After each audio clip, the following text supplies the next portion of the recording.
This is exactly right. The Hulu original series Furious is now streaming on Hulu and Hulu on Disney+.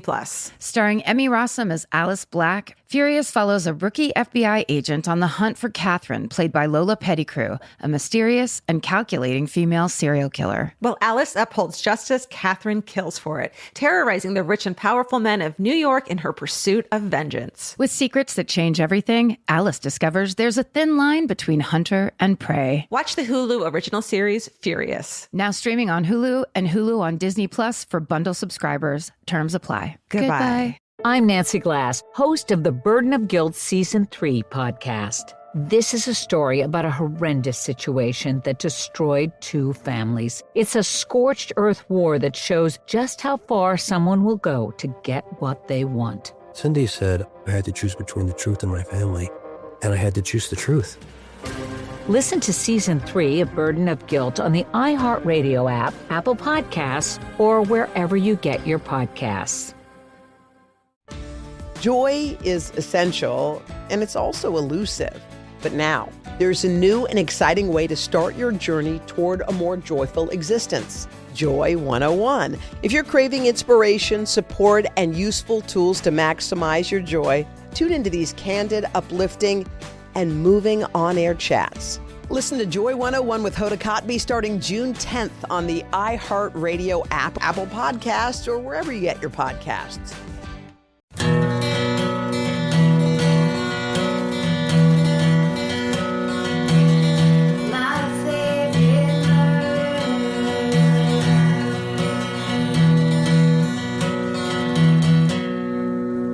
Hello. And welcome To my favorite murder. the Minisode. Hi. What's up? Are you ready to hear your own stories? Yep, I bet you are. Or otherwise, why would you have pressed play? Yeah, if you have other stuff to do, you can come back to this later. It's literally forever on the internet. We'll wait for you. You want to go first? Sure. Okay. This is called Resubmitting My Grandma plus Magician plus Dumb Kid Hometown Story. When I was in elementary school back in the 90s, I basically lived at my grandparents' house for a week or so every 3 months. At the time, my grandmom, Velma, amazing, was a secretary for a slightly sketchy guy who owned a few fast food joints in her small town. She mostly worked from home, but also ran errands for him to the post office, bank, and office supply store. It was always a treat to join her for those trips. I especially loved putting the checks in the sucky tube thing at the bank and getting lollipops in return. The fucking greatest. Oh. My parents didn't belong to that bank. Yeah. So I had to wait till my friends whose parents did belong to that bank Yeah. would need to go banking. Yeah. It's just a pneumatic tube, but it truly felt Yeah. like it was like the year 2000 in 1980. Yeah. One day, my grandmom had to swing by her boss's apartment to drop off some mail and take care of some things while he was out of town. I was happy to tag along. Now, the thing you should know about grandmom's boss is that in addition to owning some Burger Kings, he was also a magician on the side. Of course he was. Sure.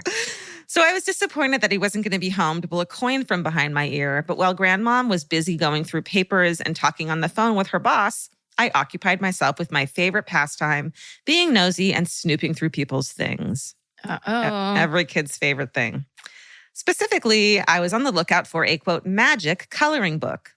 I was starting to feel that my search would be fruitless, and then I found it. Not the magic coloring book, but a pistol.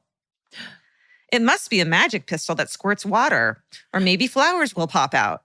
Mm-mm. I gleefully picked it up, whipped around, and leveled the gun at my grandmom. As I was aiming for her head with my finger on the trigger, I said, "Grandmom, is this real?" I needed to know if water or flowers would pop out of the gun when I pulled the trigger. I remember thinking how heavy the gun was. My finger tightened around the trigger as I asked again, "Do you think this is real?" Thankfully, at that moment, my grandmom finally turned around, and what did she see?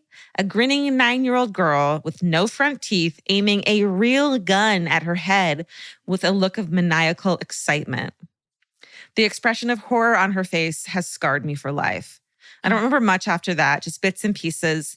Me crying hysterically in the car, her crying hysterically and yelling at her boss over the phone. Needless to say, I never went back to his apartment.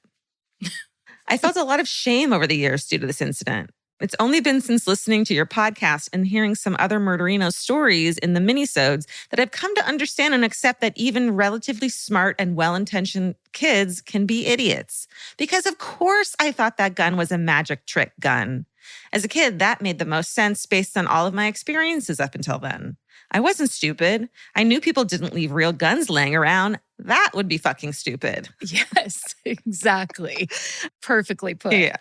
Unfortunately, we know that's not actually true. People do leave real guns laying around, and that is fucking stupid. Thankfully, my trigger finger was weak and my grandmom acted fast. She is now a great grandmother and still rocking it at 86 years old. As for me, I'm relatively well adjusted. Stay sexy and lock up all the guns, Elisa. Elisa, you're so right. I love that she was able to take some of the blame off of herself. Like, we're all learning now, I think, through these minisodes that you're 9. You're 9. Yes. The adults are the ones that are supposed to be in charge. That's right. I mean, I just don't think there's that kind of like freedom anymore, but it's like you should brief children if you're going into it, like, hey, keep your hands to yourself. Don't open a drawer. Right. This is somebody else's house. Yes. We're in and we're out. Or like, sit here, here's a coloring book and some crayons. Like, that is your project right now. You are not free ranging over someone else's house. Yeah. Also, if it's somebody like a magician or a, I don't know, clown or a swimming instructor, try to think the way a kid would think of like how things might work because you're now in the realm of magic or whatever. Whew, what a horrifying close call. I know. Okay. The subject line of this is shortened. Attempted abduction and badass grandma. Cast, crew, and menagerie. Longtime fan, I adore you guys. My hometown story is set in 1992 Barstow. You may know it. Think middle of the Mojave with nothing but bushes, truck stops, and meth. There are more than a few juicy stories I can send you from this place, but this one packs a punch quite literally. I was just a few weeks old and my grandma Luann was watching me. Grandma Luann is an eccentric boomer who chain smokes, constantly yells and cusses, rhymes randomly, saying things like, get back, Jack. Such a grandma. It's just hilarious. And once gave herself stitches to avoid her mother's punishment. A general badass. Like, I need that story. You cannot. Yeah. Please. And if you have any stories of someone giving themselves stitches, we need that story. That description doesn't make sense. Like, basically assumes that the grandmother was a child giving herself stitches to get out of being punished. Right. Or did she make herself need stitches to get out of being punished? Yeah. Did you cut your knee, like fall down intentionally and then you ended up getting stitches? Right. But the idea of giving yourself stitches is really intense. A lot of questions. Okay. Anyway. Okay. She was doing office work late in the evening at the apartment she managed and lived at with baby me asleep a few feet away. Her ex-boyfriend came in and was trying to get back together. She had broken up with him because her friend's baby always cried around him, and Grandma Luann faithfully trusted the opinions of dogs and babies. Aww. Her ex had been in and out of prison for various crimes and was involved in some pretty dark stuff. He had some teardrop tattoos by his eye and his nickname Bandit tattooed across his forehead. Hi. I kind of really hope this person changed the name on the forehead for the sake of this story. Right? At some point, Bandit mentions that he wants my grandma and the baby to come live with him in the mountains so they could raise me as their own. Oh. This escalated as my grandma stood between him and me, explaining why that was a terrible idea and obviously out of the question. He continued to insist and she continued to decline. When she tried to get him to leave, he punches her in the head and knocking her out. She tells me that she remembers thinking we would never be seen again if she did not get up. Luckily, when she felt her hand touching the baseball bat behind the door. And then in parentheses, it says, the protective weapon of choice in my family. She still has no idea how she managed to get up, swinging wildly and screaming at the top of her lungs.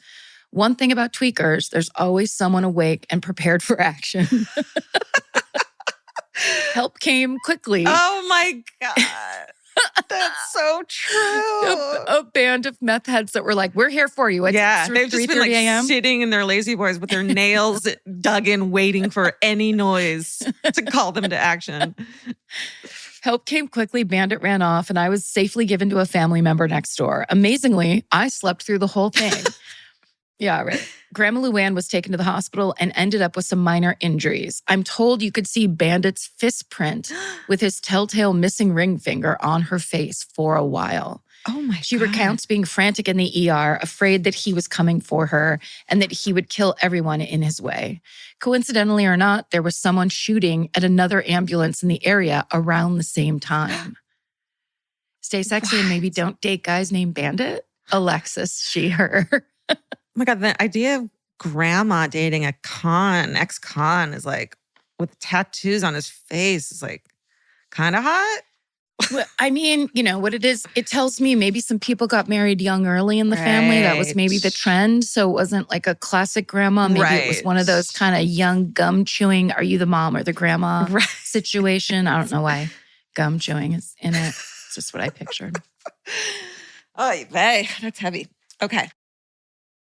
I'm Nancy Glass, host of the Burden of Guilt Season 3 podcast. This is a story about a horrendous situation that destroyed two families. It started more than 7 years ago when Cindy and Kenny were two 40-somethings who had just gotten engaged. Days later, they walked into a scorched earth war they never saw coming. Turn around and place your hands behind your back. The cops came into my house and threw me in jail. And to Cindy's surprise, her fiancé Kenny was charged with abusing one of her children. I never once doubted Kenny, and I always doubted the accusation. On Season 3 of Burden of Guilt, you'll hear a story about the lengths someone will go to in order to get what they want. This case has got to be one of the most despicable.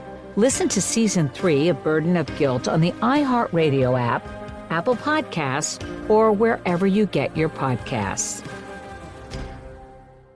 Hey, Portlandia fans. Carrie Brownstein and Fred Armisen here. The dream of the 90s is alive in podcast form. We're launching Podlandia AO Rewatch, our brand new podcast where we revisit every episode of Portlandia together, breaking down sketches, going deep on our iconic characters, and pulling back the curtain on how it all got made. And we'll also be joined by the people who helped bring it all to life. Guest stars, collaborators, and friends, including director Jonathan Kreisel, the mayor himself, Kyle MacLachlan, legendary musician Amy Mann, and many more. Kyle is going for it here. You fully improvised not just words, but a song. Well, I thought you were all going to write a song. I remember you thinking that. Listen to Podlandia, AO Rewatch on the iHeartRadio app, Apple Podcasts, or wherever you get your podcasts. In the middle of the night, Saskia awoke in a haze. Her husband Mike was on his laptop. What was on his screen would change Saskia's life forever. I said, I need you to tell me exactly what you're doing. And immediately, the mask came off. You're supposed to be safe. That's your home. That's your husband. Listen to Betrayal Season 5 on the iHeartRadio app, Apple Podcasts, or wherever you get your podcasts. This is another badass grandparent story. Hello to everyone, but especially Mimi, who shares my name and seems like a cool bitch. I have been trying to find a relevant way to write in about my great-grandparents since grandparent stories became a thing on this podcast. But I could never quite put something together until a few weeks ago when my grandpa met me for lunch and told me this story. His side of the family is from northern Michigan, which was mostly populated by farmers and GM car factory workers way back in the day.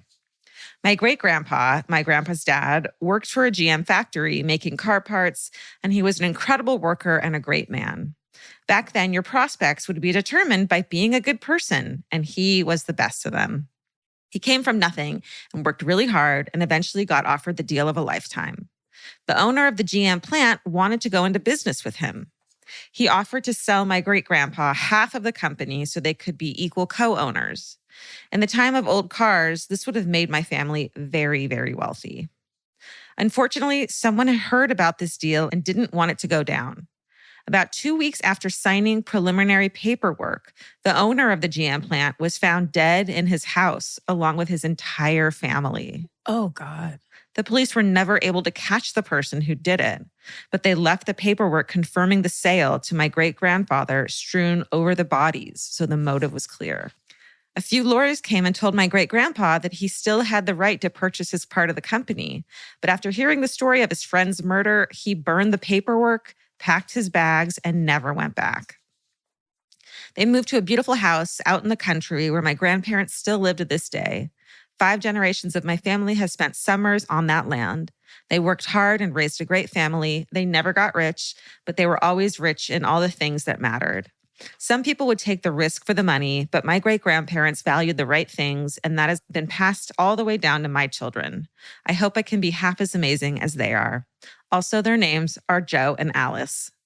Stay sexy and burn the paperwork, Mimi.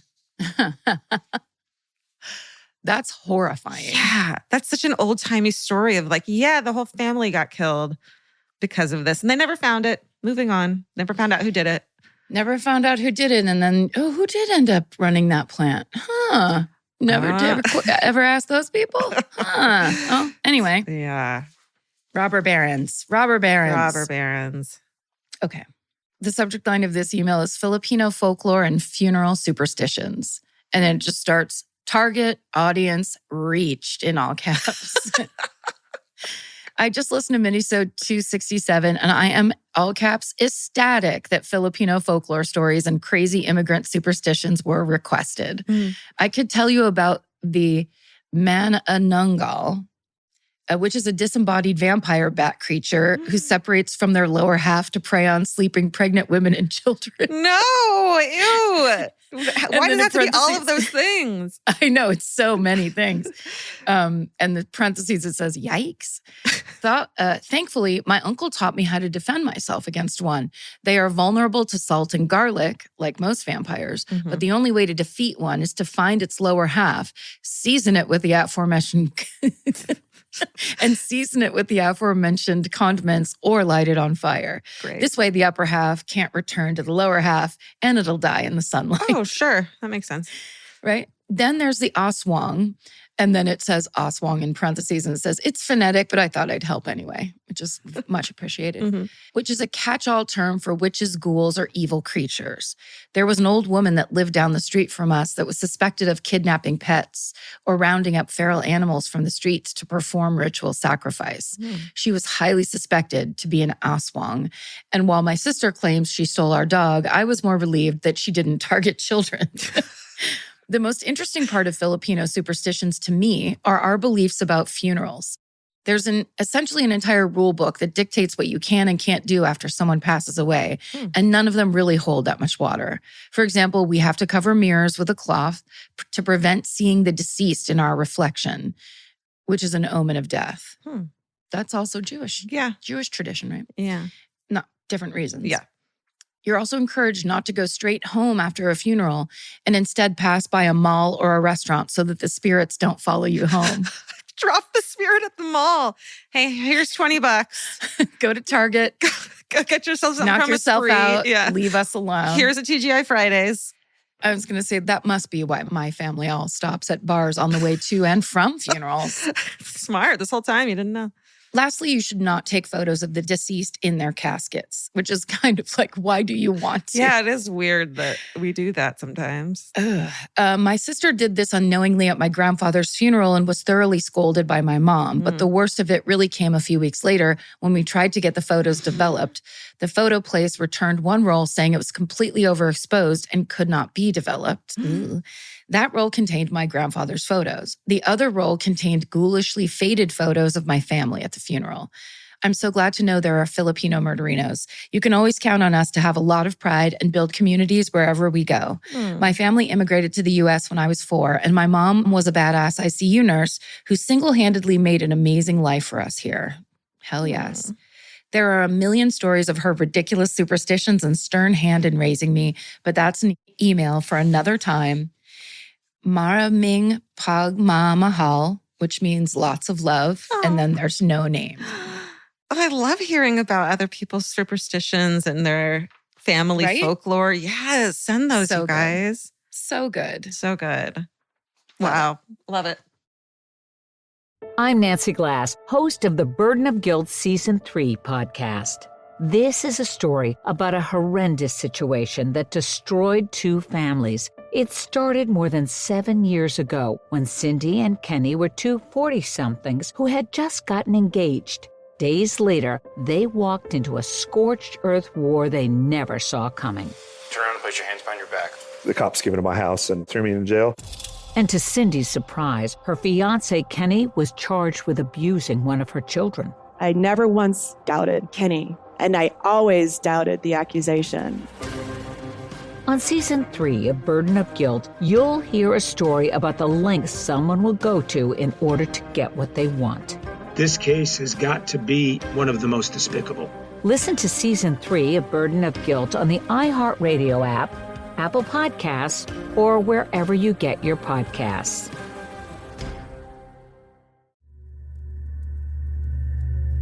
There was no anything inside those eyes. They turned black. It scared the hell out of me. People, wake up!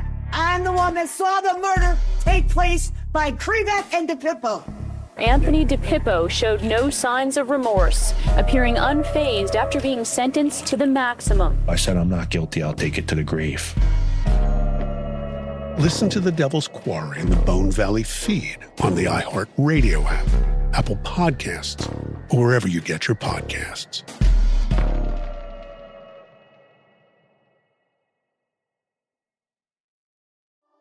On Boxing Day 2018, Joy Morgan was last seen at her secretive church. 6 weeks later, she's reported missing.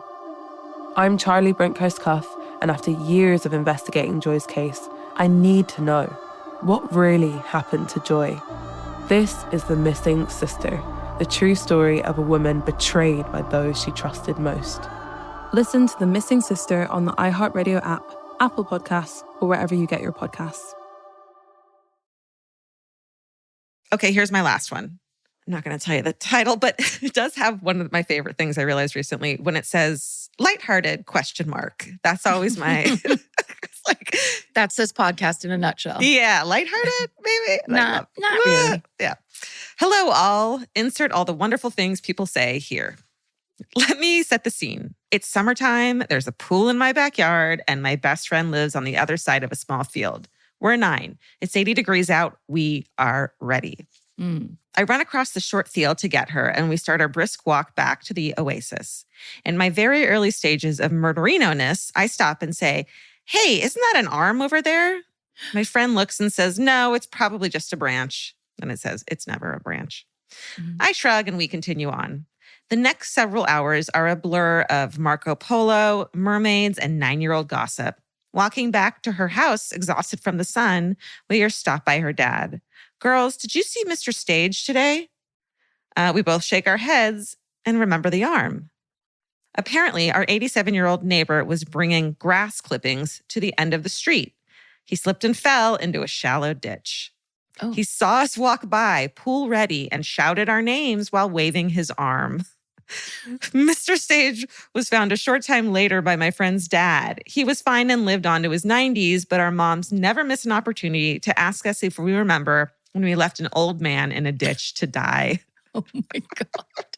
Stay sexy and remember, it's never a branch. Leslie, she, her.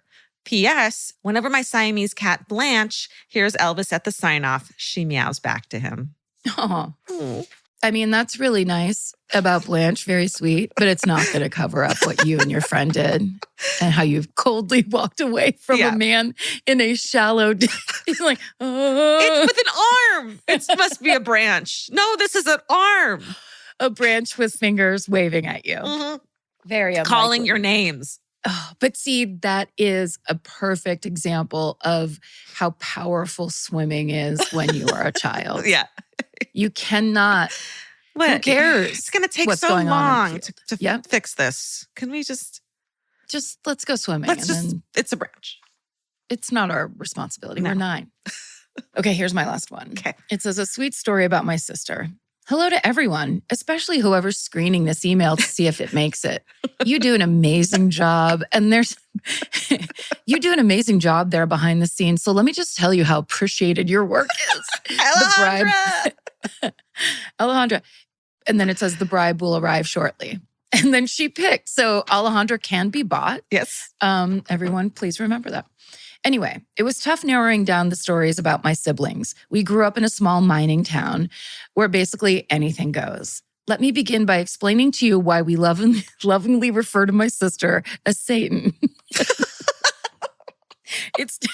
Love it. It started back in the late 70s when she got married, moved into her home with her husband, and received her very first P.O. box. It was box 666. This was innocent enough and not her doing, so no one thought to call her Satan just yet. Much later, when her mother-in-law was literally on her deathbed, and her mother-in-law being a tiny Mexican, very Catholic lady whose home was covered with crosses, pictures of Jesus, statues of saints, and a literal black velvet mural of the Last Supper. Wow. Oh, I want that. Yes. My grandmother had a painting in her bedroom of Jesus. It was like an oil painting of Jesus that was really big. And it was the one where his heart is, you see his heart, and it's wrapped in thorns and it's on fire. And I used to go sit on her bed and just stare. I'd be like, check this shit out. Like, what is going on? Why are you guys so dark? You guys are like goth. It's bananas. We're so goth. It's true. It's like you're supposed to think about how he died for you, how he suffered for you. Like, here you are sinning like a fucking slob, and this guy is the one that, like, the reason you can sin and then get away with it is because of him. So go sit in grandma's room and take a look at that picture for a while. Wow. Okay, anyway. So my sister was coming over to take her shift watching her. So remember, she was literally the mother-in-law literally on her deathbed. Oh, yeah. Her sister's coming over to take her shift watching her. My sister, who has a smoker's voice rivaling George Burns, these are some old references, stepped into the house and yelled, "Lupe, how are you?" To which her mother-in-law, again, literally on her deathbed, shakily replied, "Satan, is that you?" That was a good one, Karen. That voice. Right? Tiny Mexican Catholic lady. That's what it perhaps could sound like. I love that. Satan sounds like George Burns. It's amazing. Those were great. Okay. These were my editorial choices. Please don't judge. I can just imagine poor Lupe lying in bed, clutching her rosary and reaching for the peanut butter jar that held her holy water. After that incident, we began connecting the dots and jokingly referring to my sister as Satan. Fast forward a couple years, my sister's sitting in Easter Mass when suddenly her husband looks at her and panic fills his face. He begins smacking the side of her head. Yes, my friends, her hair had caught on fire in church. It was after this that the humor left our voices when we called her Satan and reverence crept in. Whoa. Then there was the one time where she had too many Long Island iced teas and she got kicked out of church bingo. But that could happen to anyone, I think. They serve Long Islands in church bingo? Church bingo. Either they served them or she had it in like a thermos, like another sip of coffee. Yeah, but that could happen to anyone. But that could happen to anyone, I think. So, of course, I really don't think that my sister is Satan, and then there's a question mark in parentheses. But my family does love to share the stories and have a hearty laugh at her expense while we carefully watch her out of the corners of our eyes. Love you all so much. Thanks for being a bright spot in the world. Stay sexy and keep a close eye on your siblings. One of them may be the Dark Lord of the Underworld. And this one doesn't have a name on it either. Come on, you guys. Just make up a name. We need to know. Please. How about just signed Satan's sister? Satan's sister, yeah. Oh, wow. I love that so much. I love family folklore, guys. We want to know the origins of the bananas names people call you, or someone in your family who like all the bad luck happens to all the time. People kind of stay away from you because of that. Satan? Is that you? She thought the devil was coming for her. And called out her name. Lupe, how's it going? Lupe, I'm here for you. Lupe, it's my shift. All right. Well, thanks for your stories. Yeah, guys, good job. Stay sexy. Oh, and don't get murdered. Goodbye. Elvis, do you want a cookie?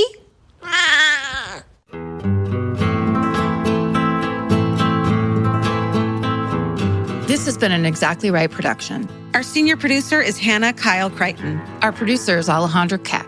This episode was engineered and mixed by Stephen Ray Morris. Our researcher is Gemma Harris. Email your hometowns and fucking hoorays to myfavoritemurder@gmail.com. Follow the show on Instagram and Facebook at myfavoritemurder and Twitter at myfavemurder. Listen, follow, and leave us a review on Amazon Music, Apple Podcasts, or wherever you get your podcasts. And don't forget, you can listen to new episodes 1 week early on Amazon Music or early and ad-free by subscribing to Wondery Plus in the Wondery app. Goodbye.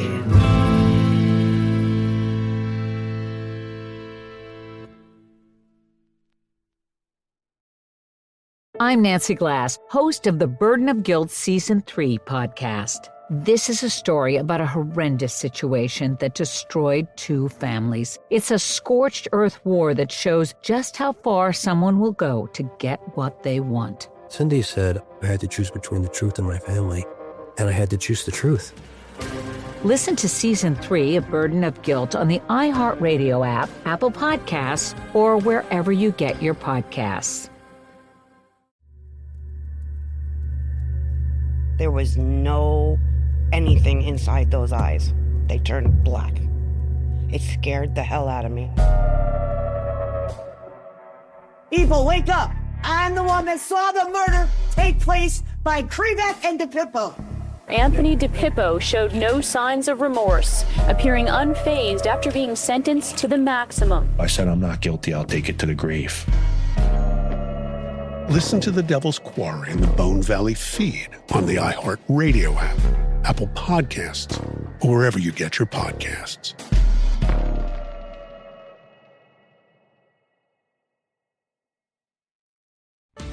Joy is essential, and it's also elusive. But now, there's a new and exciting way to start your journey toward a more joyful existence. Joy 101. If you're craving inspiration, support, and useful tools to maximize your joy, tune into these candid, uplifting, and moving on-air chats. Listen to Joy 101 with Hoda Kotb starting June 10th on the iHeartRadio app, Apple Podcasts, or wherever you get your podcasts.